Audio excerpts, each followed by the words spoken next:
The ANC has signalled bold action on the escalating political killings in KwaZulu-Natal.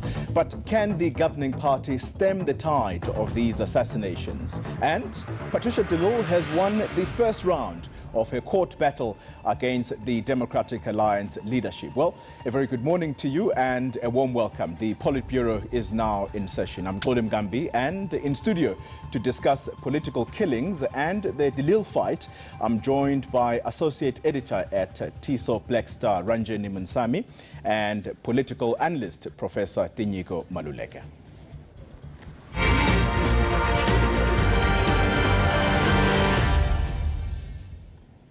Now, on Monday, ANC President Cyril Ramaphosa, along with the leadership of the party, descended on KwaZulu-Natal to see and listen for themselves in the wake of the execution-style killing of 3 politicians last week. After visiting the family of one of the deceased, Ramaphosa issued the following instructions.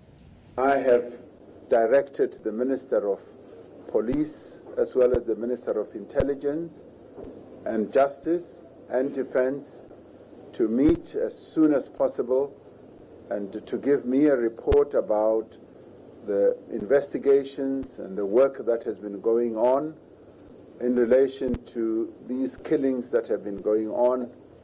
Up to date here, of a number of people have been killed, and in the Moses Mabhida area alone, 14 people have lost their lives. And this, for us, is a matter of real national concern, and it is for this reason that we decided to come out to see for ourselves precisely what is happening. Well, ANC alliance partner, the SACP, which has been at the receiving end of these killings, especially during the 2016 local government elections, says the president's words have been heard before. We said we are cautiously encouraged because there have been many pronouncements. Even now we do have a Merane Commission, and even during the Merane Commission, the political killings increased.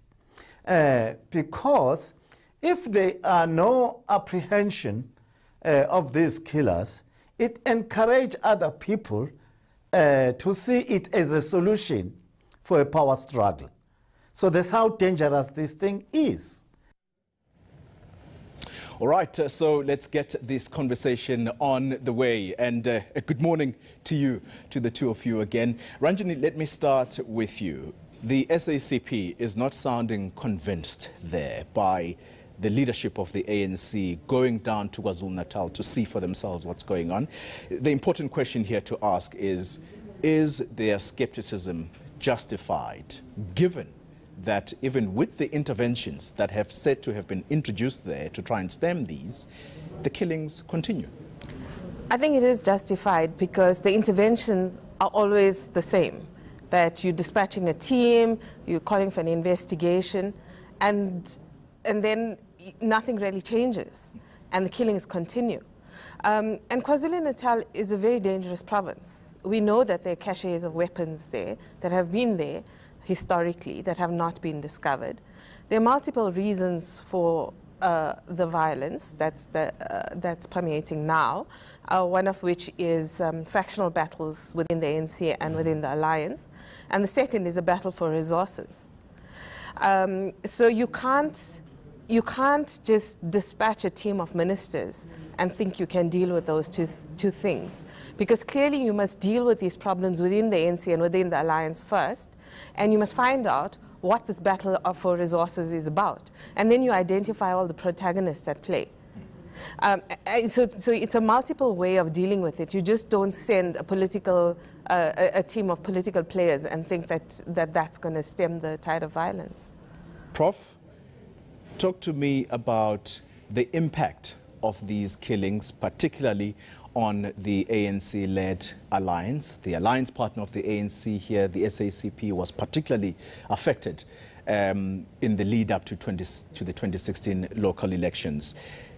Talk to me about that, but also importantly, could the killings in KZN become a threat to national security? to some degree? Let me start with the last part of your question. A threat to national security? Of course it is, and has been for a long time. The problem is who is dying. And it seems to me that depending on who dies, nothing or something substantial will or will not be done.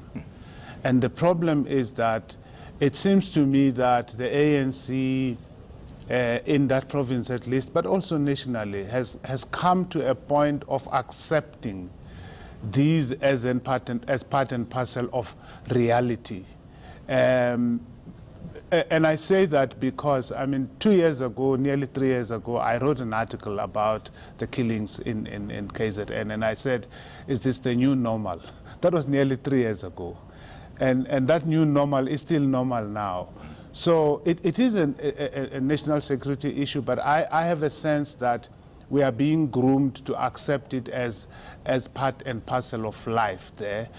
And as long as the interventions, as Ranjani was saying, are similar and the same, and there's no real action, this will continue. The impact of this on the alliance, of course, the alliance is hemorrhaging, and the alliance is itself dying at the hands, if you like, of this tragedy that is happening there. But more than the alliance, the ANC itself, it's about resources, we know that.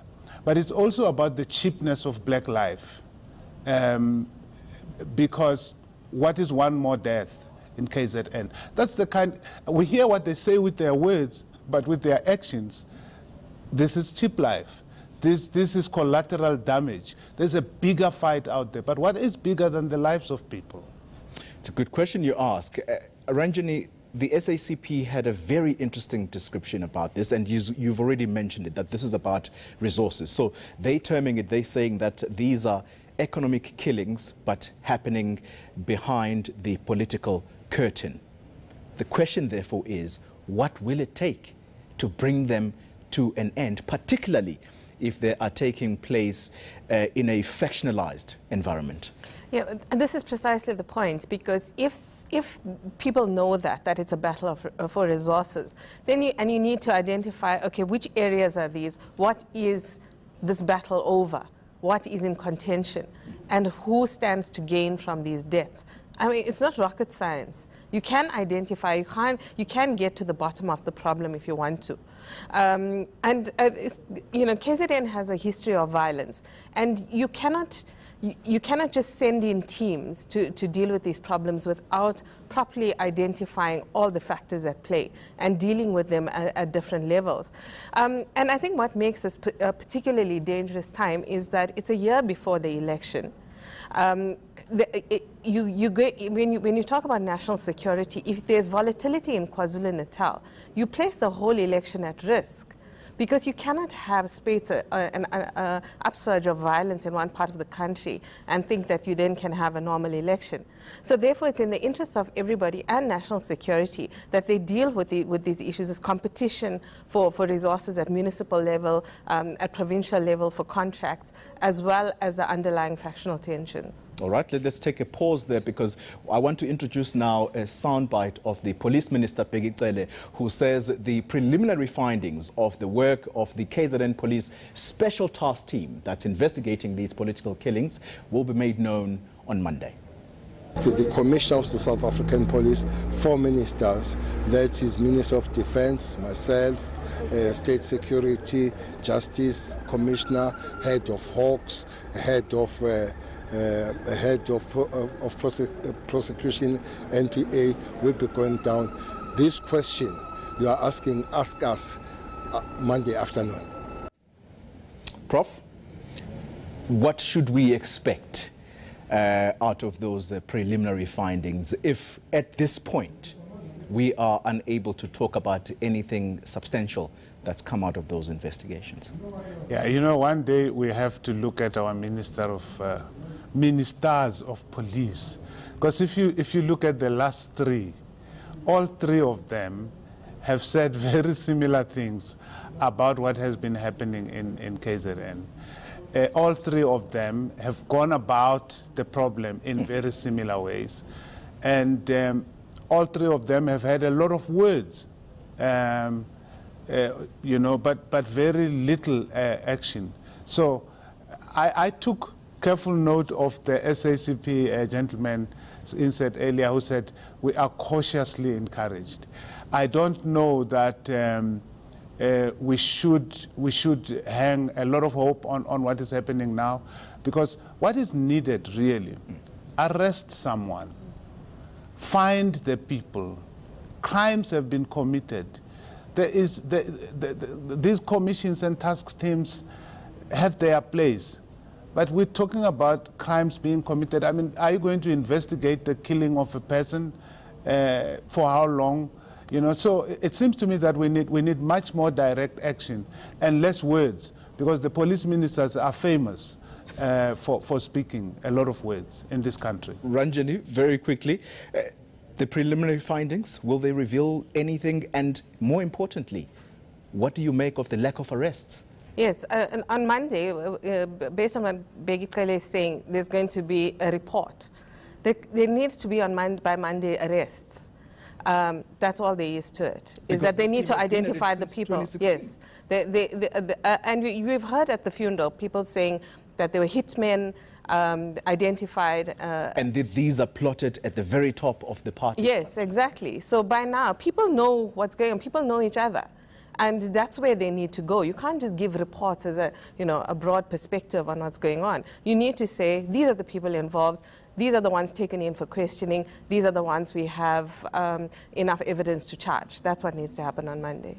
All right. Well, after the break, is the Democratic Alliance in breach of the High Court Judge Patrick Gamble's order that Patricia de Lille's status as Mayor of Cape Town remain unchanged?